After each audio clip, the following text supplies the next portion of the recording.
من ذا الذي يقرض الله قرضا حسنا فيضاعفه له أضعافا كثيرة والله يقبض ويبسط وإليه ترجعون. من ذا الذي کون ہے ایسا شخص جو یقرض اللہ اللہ کو قرض دے، قرضا حسنا قرض حسنا دے، اچھا قرض دے، فیضاعفہ لہ اضعافا کثیرا، اللہ اس کو بڑھا چڑھا کر دیتے ہیں، دگنا تگنا کر کے بہت زیادہ بڑھا چڑھا کر دیتے ہیں. واللہ یقبض ویبسط، اللہ تعالیٰ کسی کی روزی کو تنگ بھی کرتے ہیں، اللہ تعالیٰ کسی کی روزی کو کشادہ بھی کرتے ہیں. وَإِلَيْهِ تُرْجَعُونَ، اور سب کو اسی کی طرف لوٹ کر جانا ہوگا.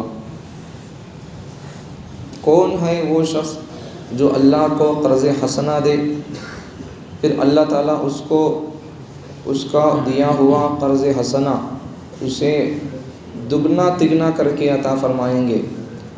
اللہ تعالیٰ جس کی روزی کو چاہتے ہیں اسے اللہ تعالیٰ تنگ کر دیتے ہیں، اور جسے چاہتے ہیں اللہ تعالیٰ اس کی روزی کو کشادہ کر دیتے ہیں، اور سب کو اسی کی طرف لوٹایا جائے گا. اس آیت میں پہلی بات، کون شخص ہے جو اللہ کو قرض حسنہ دے. دوسری بات، اللہ تعالیٰ اس اللہ کو قرض حسنہ دینے والے کو دگنا تگنا کر کے اللہ تعالیٰ بڑا چڑھا کر بہت زیادہ اللہ عطا فرمائیں گے. تیسری بات، اللہ جسے چاہتے ہیں اس کی روزی کو اللہ تعالیٰ تنگ کر دیتے ہیں، اللہ جس کے لیے چاہتے ہیں اس کے لیے روزی کو کشادہ کر دیتے ہیں. چوتھی بات، سب کو اسی کی طرف لوٹایا جائے گا. حضرت عبداللہ بن عمر رضی اللہ عنہ اللہ کے رسول صلی اللہ علیہ وسلم سے ارشاد فرماتے ہیں، جب تیسرے پارے میں ایک آیت نازل ہوئی ہے، اس کے اندر ہے اگر کوئی آدمی صدقہ کرتا ہے، اللہ کی راہ میں خرچ کرتا ہے تو اس کے لیے 700 گنا اللہ تعالیٰ نیکی اور ثواب اور اجر عطا فرمائیں گے. جب یہ آیت نازل ہوئی تو حضرت عبداللہ بن عمر رضی اللہ عنہ اللہ کے رسول صلی اللہ علیہ وسلم سے آ کر عرض کرتے ہیں، اتنا ہی ملے گا ہم کو، 700 گنا ہی ملے گا. تو اس پر اللہ کے رسول صلی اللہ علیہ وسلم نے دعا فرمائی کہ اے اللہ 700 گنا تک ہی بس بات کافی نہ ہو، بلکہ آپ میری امت کے لیے اور بھی بڑھا کر عطا فرمائیے. پیغمبر صلی اللہ علیہ وسلم نے دعا فرمائی ہے اللہ سے، ربی زد امتی، اے اللہ میری امت کو 700 گنا سے بھی زیادہ اجر عطا فرما. ایک نیکی پر 700 گنا کا اجر، 1 روپے پر 700 گنا کا اجر، اللہ میری امت کو اس سے بھی اور زیادہ کر کے عطا فرما. یہ پیغمبر صلی اللہ علیہ وسلم نے دعا کی ہے، تو اس وقت میں یہ آیت نازل ہوئی ہے. اور ایک بات یہ بھی کہ اب ایک سمجھنے کی بات، اللہ تعالیٰ کو کون شخص ہے جو قرض حسنہ دے. جب یہ آیت نازل ہوئی ہے تو لوگ 3 قسم کے ہو گئے. کچھ لوگ وہ ارے اللہ بھی محتاج ہے کیا، اللہ بھی غریب ہے کیا، اللہ کو پیسے کی ضرورت پڑ گئی ہے، ایسا بول کر کچھ لوگ کیا ہو گئے، اللہ کے بارے میں محتاجگی کا عقیدہ رکھنے لگ گئے، برباد ہو گئے. اللہ کے بارے میں نہیں سمجھنا. اب آگے رمضان آئے گا، شعبان شروع ہو چکا، رجب یہ رمضان کا مقدمہ ہوتا ہے. رجب سے ہی پیغمبر صلی اللہ علیہ وسلم اور بزرگان دین رمضان کو پانے کی دعائیں کرتے تھے. تو اب اگر رمضان کو پانے کے بعد رمضان کی روزہ رکھو بول کر، رمضان میں جیسا کہ روزوں کی حکمتیں وہ سب بیان ہوتے رہیں گے، روزے کا مقصد کیا، تو اس وقت میں جن کا ایمان پکا ہوگا، جن کا رشتہ علم اور علماء سے قرآن سے ہوگا، وہ لوگ تو اللہ کا حکم ہے بھی رکھنا پڑے گا. اگر رکھتے نہیں ہیں تو پھر اپنے آپ کو گنہگار تو سمجھتے ہوں گے. جب تک آدمی کسی نیکی کے کام کو چھوڑتا ہوا اپنے آپ کو گنہگار سمجھتا ہے، یا کسی گناہ کو کرتا ہوا اپنے آپ کو گنہگار سمجھتا ہے، کوئی بات نہیں ہے. آدمی حرام کو کر رہا پھر اپنے آپ کو آدمی پکا جنتی سمجھ رہا، یہ اس کی حماقت ہے. یہ حرام کا کام کو اگر آدمی حلال سمجھ گیا تو پھر حرام کا کام کو حلال سمجھنے سے پہلی بات تو کہ آدمی کافر ہو جاتا۔ دوسری بات یہ کہ اسے توبہ کی توفیق نہیں ہوتی۔ کافر ہو گیا تو توبہ کی توفیق کہاں ہوگی؟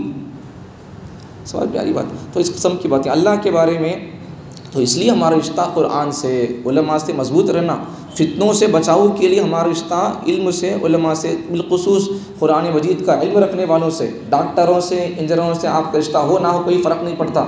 زیادہ سے زیادہ کیا ہوگا؟ ڈاکٹروں سے اگر ہمارا رشتہ نہ ہو، وقت پر کب ضرورت پڑی جب جا کر دوا لے کر آتے ہوں گے، تو پھر بس بات کافی ہے، بات بن جائے گی۔ اگر ہمارے اس وقت کے نبی کے وارثین علماء سے رشتہ مضبوط نہیں ہوگا تو پھر فتنوں کو ہم نہیں سمجھ سکیں گے۔ پیغمبر صلی اللہ علیہ وسلم اس زمانے کے اندر، پیغمبر صلی اللہ علیہ وسلم کی حدیثوں کے اندر فتنوں کے بارے میں پیغمبر نے کیا ارشاد فرمایا ہے، اگر وہ ہم کو سمجھنا پڑے گا تو پھر علماء کا، نبی کے وارثین علماء کا دامن ہم کو تھامنا پڑے گا۔ نہیں تھامیں گے تو پھر کیا ہو جائے گا؟ فتنوں کا شکار ہو جائیں گے۔ تو رمضان کے موقع پر جیسا رمضان کے روزے وغیرہ پر بات ہوتی ہے، تو اس وقت میں اگر کوئی بندہ یہ سوچے کہ اللہ کئی کے روزے رکھو بول کر بول رہا، یہ سوال کس کے ذہن میں آتا معلوم؟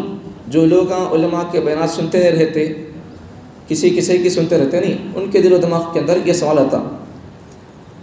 باطل لوگوں کو، انجینئروں کو، یا پھر قرآن مجید کا ترجمہ اور تفسیر علماء کو چھوڑ کر ڈاکٹروں سے سن رہی۔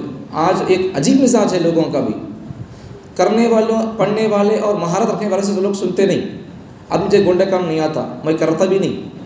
اب لوگ مجھے گونڈے کام کو آ بول تو میں کیا کروں گا؟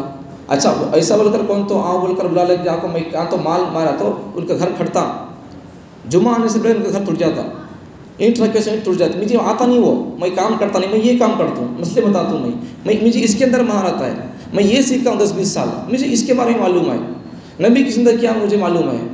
تو جو آدمی جس فن کا ماہر ہوتا ہے، اب آپ لوگوں کو گونڈے کام کرنے والے، جنگل کے بارے میں آپ کو معلوم ہے، وہ آپ سے آپ مشورہ کر کے کوئی سی پیک ڈالنا، کوئی سی بیج ڈالنا، پانی کب ختم ہوتا کب نہیں آتا، کیا وہ آپ اپنے حساب سے ایک لے کے ڈال لینا پڑے گا۔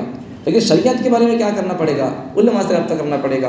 تو پھر آج کا عجیب دور ہے، قوم بھی ویسی ہی ہے اور فتنے بھی ویسے ہی ہے، اور ہماری قوم فتنوں کو سمجھنا بھی نہیں چاہ رہی ہے، کسے سننا کسے نہیں سننا بول کر ہر کسی کو سننے میں لگ گئی ہے۔ اب عجیب دور کیا، ہر کسی آدمی کو، ڈاکٹروں کو آج قرآن کا ترجمہ تفسیر بیان کرنے کا شوق پیدا ہو گیا، جبکہ ہمارے کو گونڈے کام کرنے کا شوق نہیں ہے۔ ہمارا ایک فیلڈ ہے، ہم اس فیلڈ کے اندر کام کرتے ہیں۔ اب میں ڈاکٹر ہوں، ڈاکٹر کی آپ کو گولی دیکھو تو بولے تو آپریشن کرتے ہو تو کون تو آئیں گے؟ نماز و قرآن پڑھ رہا ہوں، اللہ کا کلام پڑھ رہا ہوں، میں اللہ کا کلام سمجھا رہا ہوں، میں سینے میں اللہ کا کلام محفوظ ہے، پھر بھی آپ میں سے کوئی میرے پاس علاج کرے گا؟ کیوں نہیں کرے گا؟ میرے سے محبت نہیں ہے، قرآن سے محبت نہیں ہے، محبت ہے کیوں نہیں کریں گے؟ میں اس فن کا ماہر نہیں، بس اتنی بات ہے، سو محبت ہے اللہ کے نبی کے وارثین سے کسی محبت نہیں ہوگی، اللہ کے کلام سے کسی محبت نہیں ہوگی، پھر وجہ کیا میرے پاس علاج نہیں کرانے کی؟ آپ کے پاس اللہ کا کلام موجود ہے سینے کے اندر، ہم اسے سلام کرتے ہیں، لیکن آپ کے پاس ڈاکٹری کا آپ کے پاس علم نہیں ہے، یہ ہوگا۔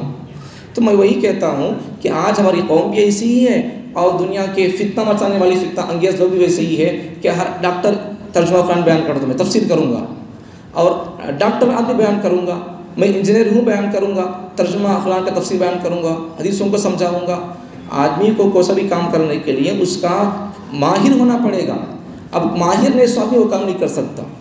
تو اس لیے میرے طرف سے آج ہماری قوم کے لیے پیغام یہ ہے کہ ہر کسی سے دین نکو سیکھو، علماء زندہ ہے ان سے دین سیکھو، ورنہ پھر آپ ڈاکٹروں سے انجینئروں سے اگر آپ دین سیکھیں گے، وہ لوگ یوٹیوب پر آ کر بیانات کرتے رہیں گے، قرآن کا ترجمہ تفسیر بیان کرتے رہیں گے، تو پھر وہ خود بھی پہلے سے گمراہ ہے، آپ کو بھی گمراہ کر دیں گے۔ وہ اس کے ماہر نہیں ہیں، اگر اس پر وہ بولتے رہیں گے، بیان کرتے رہیں گے، تو اپنی منمانی باتیں داخل کر کے اپنا غلط عقیدہ آپ کو سمجھانے کی کوشش کریں گے۔ اگر وہ آپ اس کی غلط عقیدے کی باتوں کو سچ بول رہا تو بھائی اچھا بول رہا، تو ہمارے مولانا کئی کو لوگ کو سنا بول کر بول رہی، اگر اس کی میٹھی میٹھی باتوں کے آپ پیچھے پڑ جائیں گے تو پھر وہ اپنی میٹھی میٹھی باتوں کے ذریعے سے اس کا غلط عقیدہ آپ کو سمجھائے گا۔ وہ صحابہ کو گالیاں دیتا ہوگا، صحابہ کو اس کا عقیدہ ہے کافر کہنے کا، وہ آپ کو سمجھا دے گا۔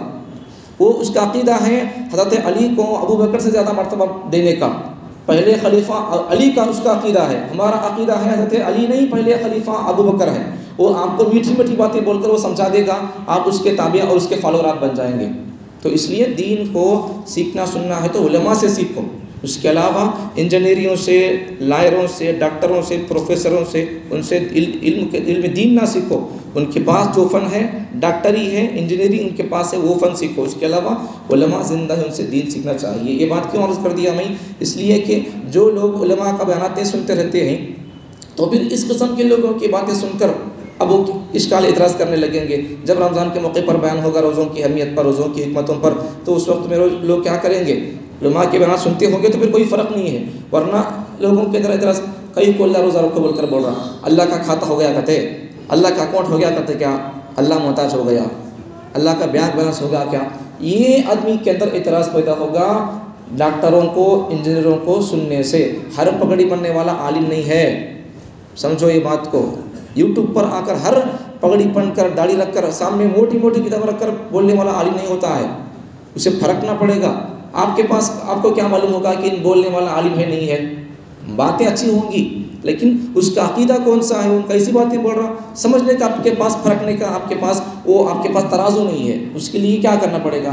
پھر عالم بننا پڑے گا، اس کے پاس یہ فن ہونا پڑے گا، قرآن کا اس کے پاس جانچنے کے لیے یہ ترازو اس کے پاس معیار ہونا پڑے گا، پھر اس کے ذریعے سے آپ چاٹ سکتے ہیں اسے کون سا ہے بول کر۔ تو پھر ایسے لوگ ہیں، صحابہ کو کافر کہنے والے لوگ، صحابہ کافر ہے تو پھر ہم تک دین کیسا پہنچا؟ اب ایسے لوگ کام کریں یوٹیوب پر، اس لیے ان کو نہ کو سنو، ہمارے کو سنو، ہمارے حضرتوں کو سنو۔ آج علماء بھی یوٹیوب پر کام کر رہے ہیں، کیوں کام کر رہے ہیں؟ تاکہ ہماری قوم فتنوں سے بچ کر رہے، اس لیے کام کر رہے ہیں سو، ورنہ کیا بات تھی ہمارے لیے؟ کیا بات ہے؟ کیا ہمارے لیے ایسی کون سی حاجت ہے؟ ہماری قوم کے لوگ آج آ کر بیٹھ کر نہیں سن رہی، پھر ہمارے لیے یوٹیوب کی کیا ضرورت پڑی ہے؟ اس لیے کہ ہماری قوم ہر ایک کے پاس فون ہے، سنتے رہیں گے۔ ہم کو سنیں، اہل حق کو سنیں، اس لیے اہل حق آج یوٹیوب پر، میڈیا پر کام کریں، اس لیے کہ آج اس کی ضرورت ہے، اس لیے ضرورت کو محسوس کر کے اس پر کام کر رہے ہیں، ورنہ کوئی اور بات نہیں ہے۔ پیسہ آتا بھی نہیں، لیتے بھی نہیں، وہ حلال بھی نہیں، جائز بھی نہیں ہے۔ جن کے پاس جائز ہے وہ کون کیا کہتے ہیں اس کو چھوڑ دو، لیکن بات اتنی ہے کہ یوٹیوب کے ذریعے سے اہل باطل کو نہ سنو۔ اگر کوئی آدمی یہ عقیدہ رکھتا ہے کہ کئی روزے رکھنا اللہ کے پاس کھاتا اکاؤنٹ ہو گیا کیا، اگر کسی آدمی کا یہ عقیدہ ہے کہ اللہ محتاج ہے، اللہ کا کھاتا ہو گیا کیا، اکاؤنٹ ہو گیا کیا، اگر اس کا عقیدہ ایسا ہے تو پھر وہ آدمی کافر ہو گیا۔ اللہ اگر محتاج ہے تو پھر اللہ الصمد کئی کو ہے آیت، پھر بے نیاز ہے اللہ تعالیٰ، محتاج نہیں ہے۔ محتاج ہونے والا اللہ نہیں ہوتا، اللہ محتاج نہیں ہے، اس لیے اللہ بول رہا سو قل هو اللہ احد بول رہا نہیں، اپنے آپ کو اللہ بول رہا اور اپنی تعریف کیا کر رہا، میں ایک ہوں بول رہا، میں بے نیاز ہوں بول رہا، مجھے کسی کی ضرورت نہیں ہے بول رہا ہوں، ان کسی کا باپ بھی نہیں ہے، ان کسی کا بچہ بھی نہیں ہے، اسے وہ تمام باتوں کی ضرورت نہیں ہے، اسے ان تمام باتوں سے اللہ کی ذات پاک ہے، اس کے برابر بھی کوئی نہیں ہے، یہ سب چیزیں ہیں۔ تو اس لیے اللہ کے بارے میں ابھی جب یہ آیت نازل ہو گئی تو پھر 3 قسم کے لوگ ہو گئے۔ اللہ کو قرض دو، کون ہے وہ شخص جو اللہ کو قرض دے؟ جب یہ آیت نازل ہوئی تو لوگوں میں 3 قسم کے لوگ پیدا ہو گئے۔ ایک قسم کے لوگ وہ جو اللہ کے بارے میں یہ سمجھنے لگے اللہ کو بھی پیسوں کی ضرورت پڑی کیا، اللہ کو بھی ہو گیا کیا اس کے پاس ہے تو اکاؤنٹ کھاتا، یہ عقیدہ رکھنے لگ گئے، اللہ بھی محتاج ہے یہ سمجھنے لگ گئے۔ دوسری قسم کے لوگ مال اللہ کی راہ میں خرچ کرنے سے بخل کرنے لگے، بخالت سے کام لینے لگے، کنجوسی سے کام لینے لگے، خرچ کرنے نہیں ہو رہا۔ اصل بات یہ ہے کہ جو لوگ جن کا مال حرام ہوتا نہیں، ان کا مال حلال جگہوں پر نہیں لگتا، یہ بات ہے، ورنہ پھر حلال جگہوں پر نہیں لگ رہا تو پھر سمجھو حلال مال کما رہا بندہ، حلال جگہوں پر نہیں لگ رہا تو سمجھو کہ وہ آدمی اور اس کا مال اللہ تعالیٰ قبول نہیں کر رہی، کہیں نہ کہیں کچھ نہ کچھ نقص اور دال میں کالا ہے۔ تو اس لیے جہاں تک ہو سکے آدمی حلال کمانے کی کوشش کرے اور حلال مال کو کمانے کے بعد حلال جگہ پر خرچ کرنے کی کوشش کرے۔ تو ایک قسم تو اللہ کو محتاج سمجھنے کا عقیدہ، دوسری قوم اور دوسری گروہ جماعت یہ کہ اپنے مال کو خرچ کرنے میں کنجوسی کرتی تھی۔ تیسری قوم اور تیسری جماعت ہم ہیں جو کماتے بھی اچھی جگہ سے ہیں اور خرچ کرتے بھی اللہ کے جہاں رضامندی کی جگہ ہیں وہاں خرچ کرتے ہیں۔ تو ہم کو ان 3 میں سے کون سی قسم بننا ہے؟ ہم کو تیسری قسم بننا ہے، اچھی جگہ سے کمانا ہے، اللہ جہاں خرچ کرو بول رہی وہاں خرچ کرنا ہے، کنجوس نہیں بننا ہے، اللہ کے بارے میں محتاجگی کا عقیدہ نہیں رکھنا ہے۔ تو اس میں اللہ تعالیٰ کو قرض دینے کی بات، اس کا مطلب کیا؟ اللہ تعالیٰ کو کون ہے وہ آدمی جو اللہ کو قرض دے؟ تو اللہ تعالیٰ کو قرض کا مطلب نیک اعمال کرو، صدقہ خیرات دو، اپنا واجب حق ادا کرو، زکوٰۃ واجب ہے ادا کرو، یہ مطلب اس کا۔ اللہ کو قرض دینے کا مطلب اللہ محتاج ہو گیا ویسی بات نہیں ہے، اپنے مال کے ذریعے سے اللہ کی خوشنودی حاصل کرو، یہ مطلب ہے اس کا۔ اور ایک مطلب بھی ہو سکتا ہے، اور ایک مطلب بھی بیان کیا کتاب کے اندر کہ تم میں سے، انسانوں میں سے، تم میں سے، تمہاری برادری میں سے، تمہارے دوستوں میں سے جس کسی کو پیسے کی ضرورت ہو، قرض کی، تو اسے دو، خوشی سے اسے بھی قرض دو۔ اچھا، اب قرض دے دیے تو حدیث پہ پیغمبر صلی اللہ علیہ وسلم ارشاد فرماتے ہیں کہ جو مسلمان دوسرے مسلمان کو قرض دیتا ہے، وہ قرض دینا اللہ کی راہ میں اس مال کے 2 دفعہ صدقہ کرنے سے بھی بہتر ہے۔ قرض دینے سے، جیسا اگر ہم اللہ کے راستے میں خرچ کریں، کسی کو کھلائیں پلائیں تو اللہ تعالیٰ خوش ہوتے ثواب دیتے ہیں، ویسا کسی مسلمان ضرورت مند کو قرض دینے سے اللہ تعالیٰ اپنا مال اللہ کی راہ میں 2 مرتبہ صدقہ کرنے سے جو ثواب دیں گے، اللہ کسی ضرورت مند کو اللہ وہ قرض دینے سے اللہ تعالیٰ ڈبل ثواب دیں گے۔ ایک حدیث میں پیغمبر صلی اللہ علیہ وسلم ارشاد فرماتے ہیں کہ جیسا کہ قرآن مجید میں بھی ہے، ایک عمل کو اللہ تعالیٰ نیکی کا اللہ بدلہ 10 گنا بڑھا کر دیں گے۔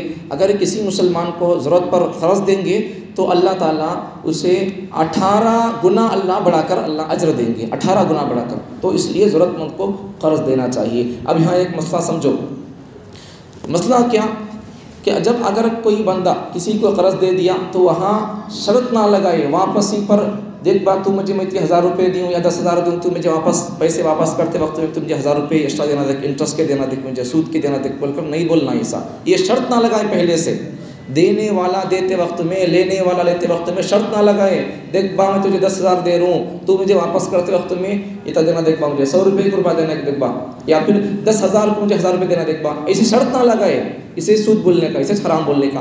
اچھا، البتہ ایسا پہلے شرط نہیں لگائے، البتہ قرض دے دیے لے لیے، بعد میں بندہ واپس کرتے وقت میں اپنی خوشی سے، اس کے پاس پیسے تھے بھائی، اس کی ضرورت کو چھوڑ کر میرے واسطے میری ضرورت ہے تو بول کر اس کی ضرورت کو، اس کے تقاضے کو دبا کر میری ضرورت کے لیے پیسے دیا، تو جب تک مجھے دیے سو وقت میں اتنے ٹائم میں مہینہ اس کے پیسے لے کر میں اپنی ضرورت پوری کرتا رہا، اس کی ضرورتوں کو دبا دیا، چھوڑ دیا، تو پھر وہ مہینے کے وقت میں اس کے کتنے تقاضے، ان اپنے تقاضوں کو دبایا ہوگا، اس کے کتنے کام میرے پیسے دیے اس کو، ان اپنے کاموں کو چھوڑ دیا ہوگا، اس کا کتنا نقصان ہوا ہوگا، وہ سوچ کر اگر قرض دیا سو بندہ اپنی طرف سے ان پوچھا نہیں، پوچھنا ان دینا جائز نہیں ہے شرط دیتے وقت میں، بعد میں ان دیتے وقت میں ان پوچھا نہیں دینے والا، ان اپنی خوشی سے ضرورت پوری ہونے کے بعد واپس کرتے وقت میں اپنی طرف سے اپنی خوشی سے اگر ان کچھ زیادہ دیا تو یہ جائز ہے۔ ایسا پیغمبر صلی اللہ علیہ وسلم نے بھی ایسا عطا کیا تھا، کسی کے پاس سے قرضہ لیے، بعد میں پیغمبر صلی اللہ علیہ وسلم جب واپس کرنے کا موقع آیا، تاریخ آئے، تو واپس کرتے وقت میں ان پہلے دیتے وقت نہیں بولا تھا مجھے ایکسٹرا دے بول کر، پیغمبر صلی اللہ علیہ وسلم یہ سوچ کر مجھے دے دیا تھا، اس کی کتنے تقاضوں کو چھوڑ دیا کہ کتنا اسے نقصان ہوا کہ بول کر واپس کرتے وقت میں ان کتنا دیا کہ اپنی طرف سے خوشی سے، ان پوچھنے سے پہلے ان پوچھے بھی نہیں، بولا بھی شرط لگایا بھی نہیں، اپنی طرف سے پیغمبر صلی اللہ علیہ وسلم خوشی سے ان کتنا دیا کہ اس پر ذرا زیادہ کر کے دیے۔ تو بات کیا سمجھ لگی اس حدیث سے، اس واقعے سے، کہ بندہ قرض دینے والا نہ پوچھے، اتنا دیری بول کر نہ پوچھے، اگر پوچھے گا تو پھر شرط لگائے تو پھر وہ سود ہو جائے گا، حرام، وڈی، بیاج، سود، رشوت ہو جائے گا، ان نہ پوچھے، ان اپنی ضرورت پوری کرنے کے بعد، لینے کے بعد پھر اپنی طرف سے ان خوشی سے، ان پوچھے بغیر ہی خود اپنی طرف سے دے دے تو یہ جائز ہے۔ تو اس لیے یہاں یہ بات بھی سمجھ میں آتی ہے، اللہ کو قرض دو کا مطلب کیا، اللہ کے بندوں کو قرض دو، تو اللہ تعالیٰ حدیث میں آپ بھی سنے ہوں گے، حدیث میں اللہ تعالیٰ پوچھیں گے قیامت کے دن، بندے میں بھوکا تھا تو مجھے کھانا کو نہیں کھلایا، اللہ پوچھیں گے بندے میں پیسہ تھا تو پانی کو نہیں پلایا، اللہ پوچھیں گے بندے میں بیمار تھا تو مجھے آ کر بیمار پرسی کیوں نہیں کیا، اللہ پوچھیں گے، بندہ پوچھے گا اللہ تو کیا تو بیمار ہوتا کیا، اللہ تو بیماری سے پاک ہے، تو کھانا کھاتا نہیں بول رہا، کھانا بھوکا تھا، کھانا تو کہیں نہیں کھلایا بول رہا، اللہ تو کھانے سے پاک ہے۔ اب بندہ یہ بولتا جائے گا، اللہ تو بول رہا ہے بیمار ہوں میں، تو کہیں نہیں بیمار پرسی نہیں کرا بول کر، تو بیماری سے پاک ہے۔ اللہ فرمائیں گے بندے تیرے گلی میں ایک بندہ بیمار تھا نہیں، اسے ایسا آپریشن ہوا تھا، ان بخار سے پڑا تھا، اسے ہاتھ ٹوٹا تھا، اسے پیر ٹوٹا تھا، اگر تو اس کے پاس جاتا تو اس کی عیادت کرنا تو پھر میری عیادت کر سکا۔ اللہ تعالیٰ فرماتے ہیں کہ بندوں کا خیال کرو، تم آپس میں مل جل کر رہو، تم آپس میں ایک امت ہو، تم آپس میں ایک پورے انسانہ ایک جسم کی طرح ہو، تو پھر تمہیں آپس میں کسی کو نقصان پہنچے، کسی کو بیماری آ گئی ہے تو پھر تم کیا کرو، اس کا خیال کرو، اس کی بیمار پرسی کرو، اس کے علاج کے لیے دوا دارو کے لیے پیسہ نہ ہو تو تم اپنا طرف سے کچھ نہ کچھ اس کے لیے ہدیہ اور تحفہ دے کر اسے خوش کرنے کی، اس کی بیماری کو دور کرنے کی کوشش کرو، دعا کرو۔ یہ اللہ تعالیٰ کے ساتھ فرمانا چاہتے ہیں، سمجھانا چاہتے ہیں۔ مطلب کیا کہ تم اپنے آزو بازو کا، پڑوس کا، مسلمانوں کا، غیر مسلموں کا جب وہ بیمار ہو جائے تو ان کی عیادت کرو، جب وہ مر جائیں تو ان کے وہاں شریک ہو، ان کے لیے جنازے کا انتظام کرو۔ یہ اللہ تعالیٰ یہ بیان کرنا چاہتے ہیں۔ تو بہرحال خلاصہ یہ ہے کہ اللہ کو قرض دو کا مطلب اللہ نعوذ باللہ فقیر ہو گیا، ایسی بات نہیں ہے۔ اللہ کو قرض دو کا مطلب نیک اعمال میں حصہ لو، جہاں پیسے کی ضرورت پڑتی ہے وہاں پیسے خرچ کرو۔ تو اسی طرح اگر بندوں میں سے تم میں سے کسی کو قرض کی ضرورت پڑی ہے تو پھر وہاں بغیر وڈی اور سود اور شرط کے اسے قرض دے دو۔ اسے قرض دینا، اسے اس کی تکلیف کو دور کرنا، اس کی پریشانی کو تم دور کرو گے تو پھر آخرت میں جب تم تکلیف میں پریشانی میں ہوگے قیامت کے دن تو میں تمہاری تکلیف کو دور کروں گا۔ اللہ تعالیٰ مجھے اور آپ کو قرآن مجید کو سمجھنے کی توفیق عطا فرمائے، اور آپس میں مال کے ذریعے سے، حلال مال کے ذریعے سے اپنے مسلمان بھائیوں کی مدد اور ان کی نصرت کرنے کی توفیق عطا فرمائے۔ ان کے مشکل وقت میں اللہ تعالیٰ ہمارے مال کو اللہ قبول فرمائے۔